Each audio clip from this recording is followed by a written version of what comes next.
4 years ago, soon after taking office as China's senior-most leader, Xi Jinping put forth his grand vision for China. He called it the Chinese Dream, the great rejuvenation of the Chinese nation. And in our very first Closer to China show 2 years ago, we highlighted the Chinese Dream. I described it in 5 dimensions: national, personal, historical, global, and antithetical, meaning tensions between different parts of the dream. What's been happening over the past 4 years? How has fulfilling the dream been progressing? What are the obstacles or challenges? What's the relationship between national rejuvenation and people's happiness? To reflect on these questions, I went back to Pudong, where we produced our first show. Pudong exemplifies the Chinese dream, bringing us closer to China. China's financial hub, Silicon Valley, Medicine Valley, and the first Disneyland on the Chinese mainland. These are all located in Pudong, Shanghai. Pudong originally referred only to the less developed land across the Huangpu River from Shanghai's old city. Now Pudong is the largest contributor to the city's GDP growth. Over the past 25 years, it has maintained a steady and relatively high rate, averaging just under 10% annually. I speak with 3 leading figures of Pudong. Zhao Zhizheng was vice mayor of Shanghai and head of the Pudong New Area and minister of the State Council Information Office. In Jie is vice president and provost of Shanghai Tech University, and Chen Li is co-founder and CEO of Hua Medicine. The phrase the Chinese dream, Zhongguomeng, didn't really exist when you first began working here in the early 1990s, but go back to that time, put yourself in that environment, that way of thinking when you first had the assignment to build Pudong. What was your dream at that time, at the very first time that you heard that you were going to be responsible for Pudong? What was your dream at that time? 我的梦想就是我们这里 My dream was to build up economic zones comparable to those in New York, Paris or London, so that we can communicate with them on an equal footing and promote continuous exchanges in terms of the information, talents, finance and so on. This was my vision at the beginning. Now, 20 years later, I can say my vision has been basically realized. Pudong's economic structure is quite modernized, high-tech oriented, with quality service. Therefore, development of Pudong has not only energized the development of Shanghai, but also boosts the advancement of the entire nation. Has the success of Pudong surprised you? Its pace of development has exceeded my expectations. But its success is as I expected. Its rapidity and soundness owes much to the devotion and the wisdom of the Chinese people. Zhangjiang in Pudong is dubbed China's Medicine Valley. One of 3 new drugs developed in China is developed here. Long testing periods, huge investments, high risks are common in drug development, which makes it almost impossible for startups. 10 years ago, service-oriented labs were built to provide technological support to newly established companies, and a complete operational innovation chain was also established, covering each phase of drug development, from pharmacological evaluation to clinical research and registration. Now there are over 500 innovative medicine enterprises operating here. Among them is Dr. Li Chen's company. It has more than 20 people. But in 2015, it received a venture capital investment of $25 million US. It doesn't have a lab, but it's at the forefront of research and development in diabetic medicine. We are expecting within the 13th 5-year plan time frame, we will have our drug launched in China. And then this is going to be the first launch in the whole world. And I think this is going to be the first time a world first-in-class drug with novel mechanism, new chemical structure, and then all the major clinical trials done in China, launching in China before anywhere else. What policies in particular were attractive that the government put in place? When I first came to Zhangjiang, right, before I even had the office, the government rent me a office space with 100 square meter and say, hey, it's free for you to use, right, till you settle down, right? Basically, this is the way they say, hey, Zhangjiang, we are working on innovation. We like the people, continue to be able to develop here. So the infrastructure supporting is one thing. So the other part is the programs where they have, the grants from the Zhangjiang High-Tech Park and also from Pudong governments, and that also linked it up with Shanghai government. So environment-wise, financial-wise, serve a basic foundation. But that's not the most important thing. The most important thing is the resources, right? We are surrounded by the hospital, right? Researchers in Puxi, right? And then major disease area expertise, KOLs, and then the drug discovery development scientists in the university and academia institutions in Shanghai. Development of Pudong has overtaken that of many other districts in Shanghai. Its economic volume accounts for the lion's share of the whole city, while making great contributions to taxation. It attracts more than half of the total foreign capital investment in Shanghai. But as the land gets more limited and wages rise, projects may not appeal to foreign capital, which seeks the highest returns. High-tech foreign companies may still love to come, as Shanghai enjoys sound industrial bases and prosperous support industries. Many disciplines at Shanghai's universities are high-tech oriented, so it has its unique advantages. In the future, most foreign companies may share this commonality of being high-tech oriented.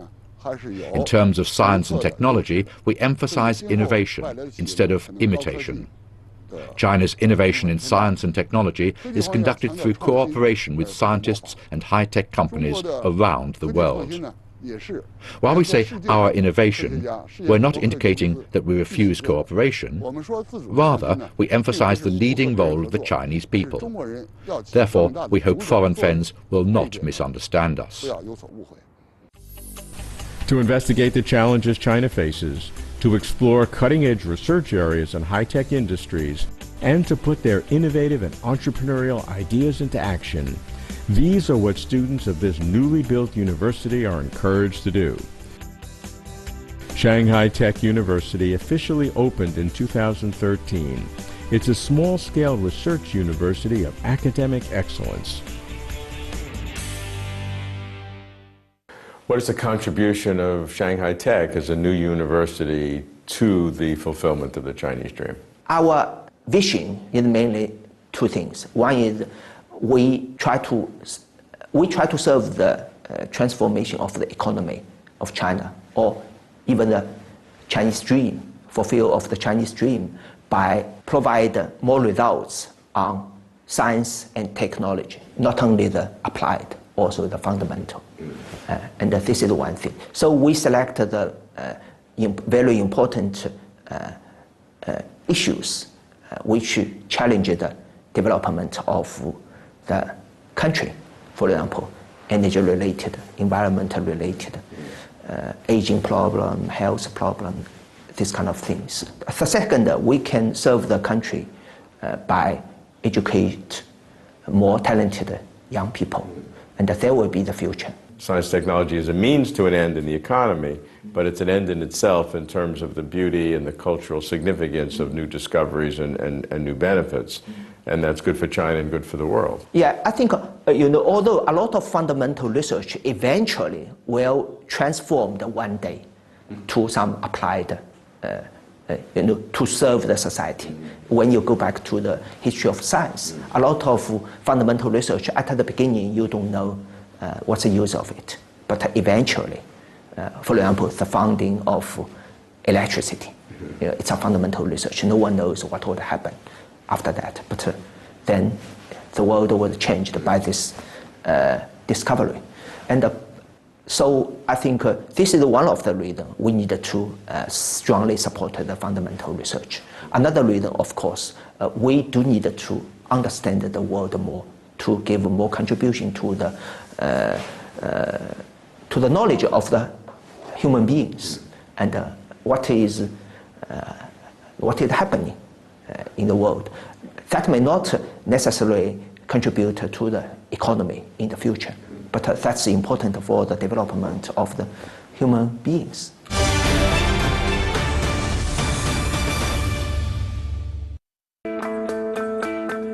This startup company was established in 2012, the same year President Xi Jinping put forth the Chinese dream. The company aims to develop revolutionary biomedical optical devices. In less than a year, this startup developed China's first vein-detecting device. It's not just smaller, it also has faster response times and a stronger function. It doesn't just help you see the vein, you can also tell the depth. And now, Ju's company has created the world's thinnest endoscope, an instrument used to visualize the interior of hollow body areas. The third generation of our product shows that we are no longer following the suit of our international competitors. We are leading the trend. By the end of 2015, there were over 25,000 technology incubators in China. As Chinese people's socioeconomic status has improved, they are seeking greater opportunities to fulfill individual dreams and realize personal values. Besides achieving prosperity for the country and rejuvenation of the nation, the notion of the Chinese dream also stresses happiness for the citizens. Yang Xiaoming was the general manager of 3 major state-owned enterprises, and he knows that people are the core of social progress. I think changes in construction in the future may not be as seismic as that of the last 20 years.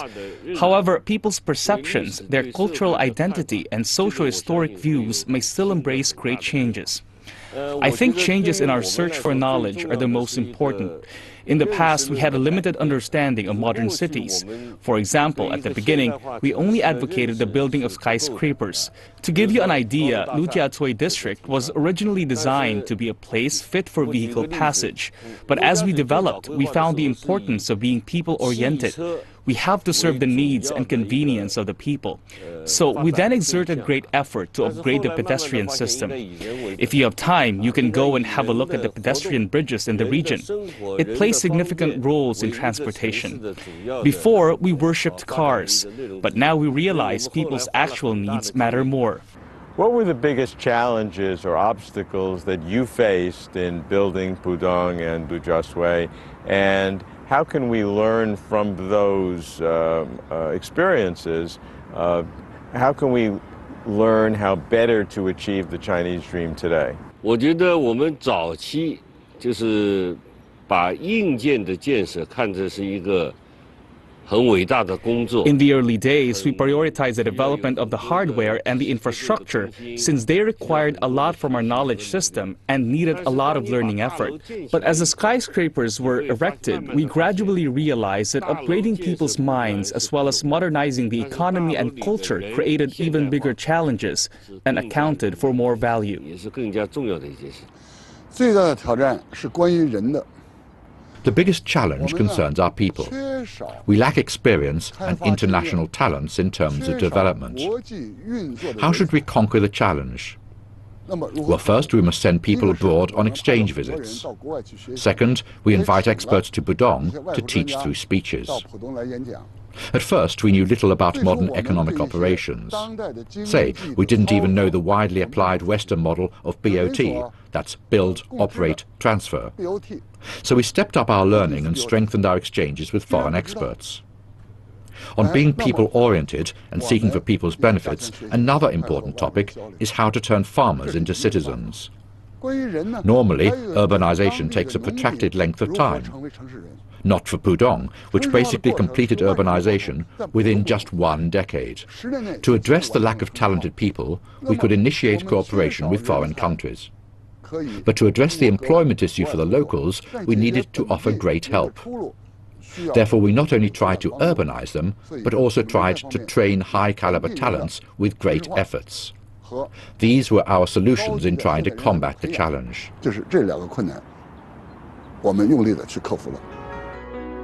The ultimate goal of economic development is people's welfare.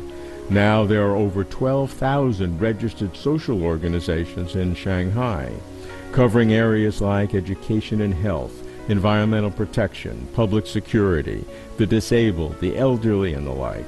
More than a decade ago, to provide support services to the growing not-for-profit sector, Dr. Zhuang Ailing founded this center. No matter how many high scrapers and how much high of the GDP is, but the purpose of the economic development actually is to strive for the social development, for the human development. The mission of the non-profit sector is to meet the needs of the people, especially the social disadvantaged groups.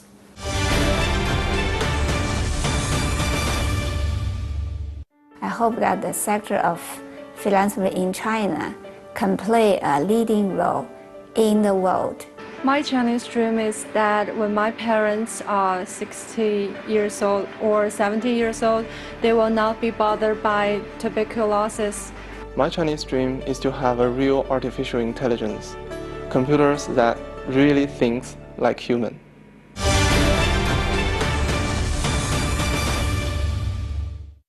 What's the relationship in the Chinese dream of the national dream, the rejuvenation of the country, and the personal dream that people seek their own happiness?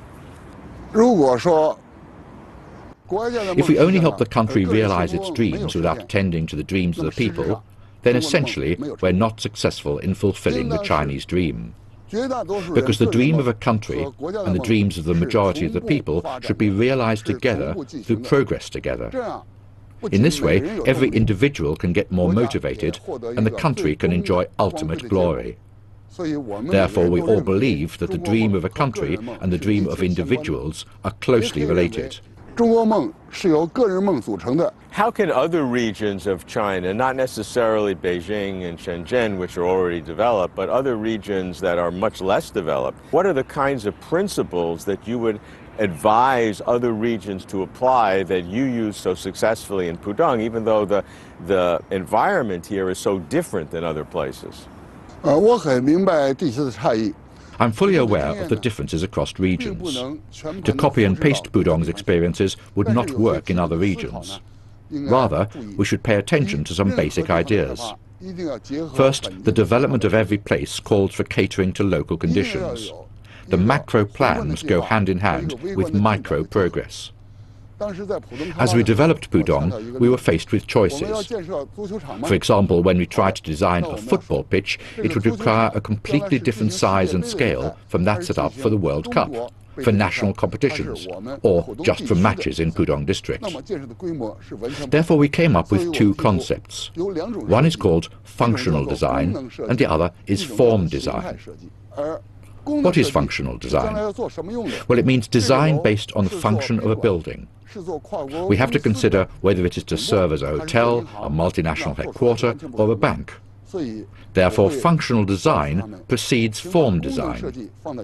Being function-oriented prevents the capital from being splashed over in vain.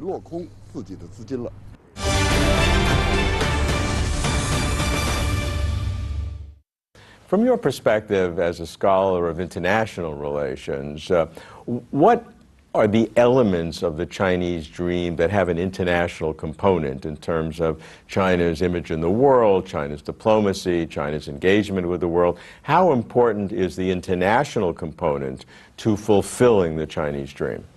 Well, we learn from the American dream, but go beyond that. There's three aspects of the Chinese dream I would like to translate. Firstly, as a Chinese dream, as a people. We are the same human being, like Americans want to be happiness, get rich, right? That's the same. Secondly, China is not a nation state. China is a civilization state. So we are thinking about the revival of their civilization. like a Belt and Road Initiative, recall many Asian countries also, the prosperity of the greatness of the civilization, like Iran, of the Europeans. Certainly, that's something different. China, we say Chinese nation, it's not one nation. We have 56 ethnic groups. So this is Chinese dream, not Chinese people, Chinese nation with a strong prosperity and state power, more and more powerful of the state, of the nation, civilization, revival. Three levels of that. So I said China dream, Chinese dream, and the Chonghua dream. China's dream as a people, China dream as a nation, as a country, and the Chonghua dream as a civilization.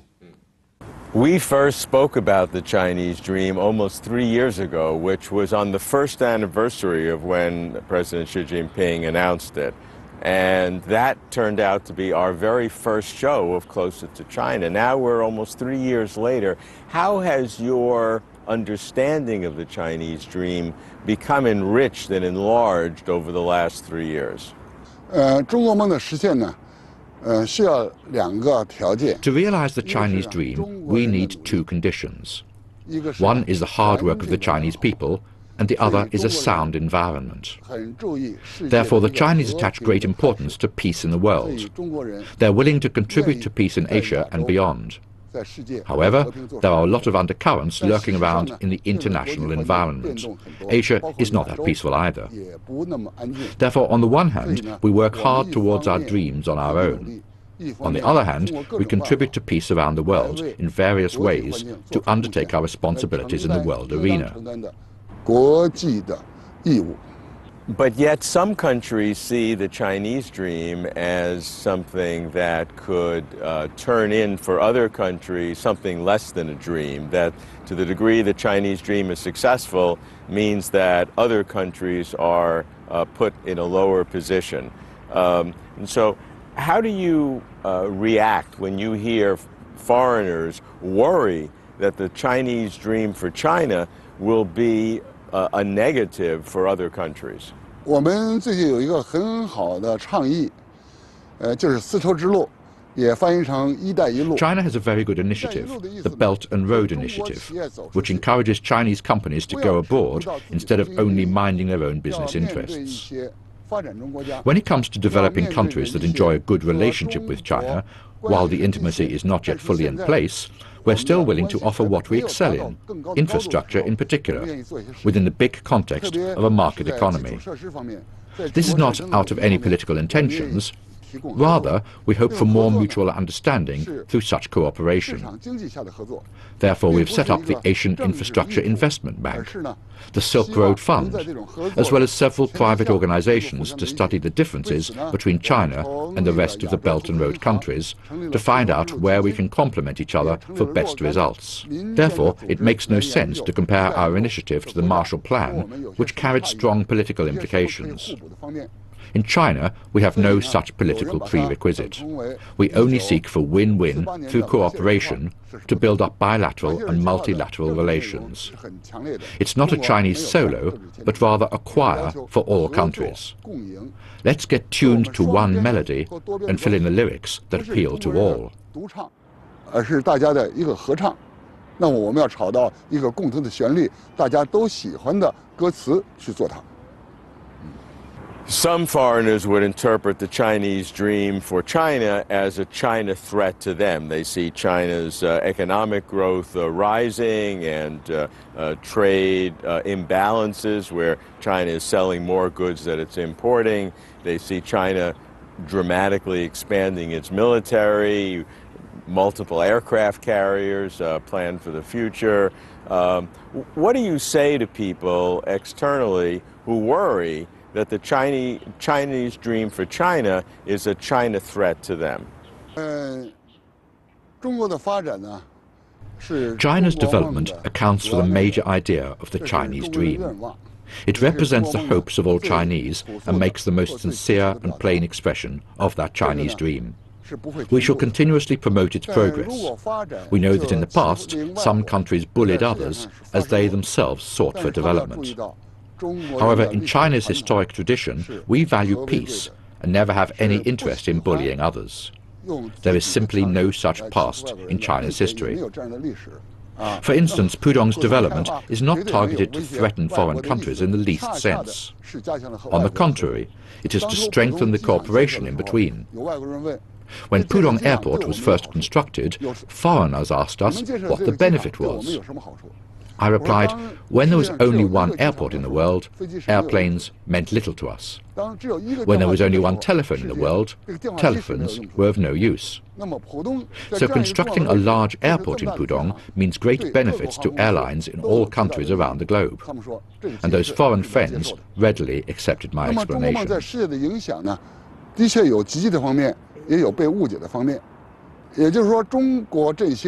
The Chinese dream is interpreted with both positive feedback and misunderstandings. What kind of impacts will the rejuvenation of China bring to us all? America suspects that China threatens to overtake its domination in the world order and is challenging its authority. But we have no such intention at all. It's all their own idea. As a matter of fact, the world order has been gradually changing since World War II. It may not remain the same. Even if China does not take other countries into consideration, it has to bear in mind that others' policies towards China have been changing and certainly form a part of the world order.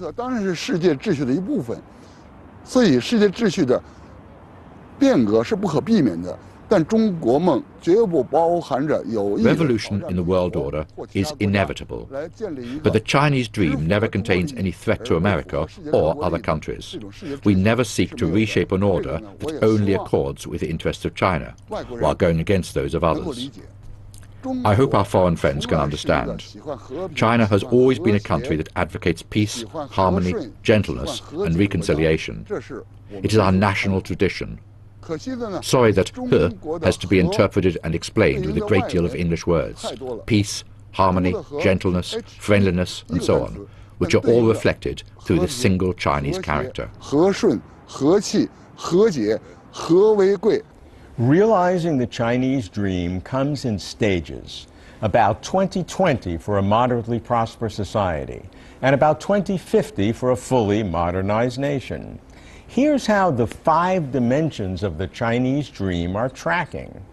National dream, comprehensively deepening reform, promoting rule of law, and strictly governing the party. Personal dream, healthcare and education are being reformed, and poverty is being eradicated. Historical dream, the Belt and Road Initiative, helping to develop some 60 countries, is inspired by the ancient Silk Road. Global dream, China is increasing its participation in international bodies, even creating new institutions like the Asia Infrastructure Investment Bank. Antithetical dream, green development is now of highest importance. Pudong exemplifies the Chinese dream by balancing national, personal, and global dreams. In November, at a commemoration marking the 150th anniversary of the birth of Dr. Sun Yat-sen, China's revolutionary founder, Xi Jinping said that the best tribute to Dr. Sun was to continue the pursuit of a rejuvenated China. That's closer to China.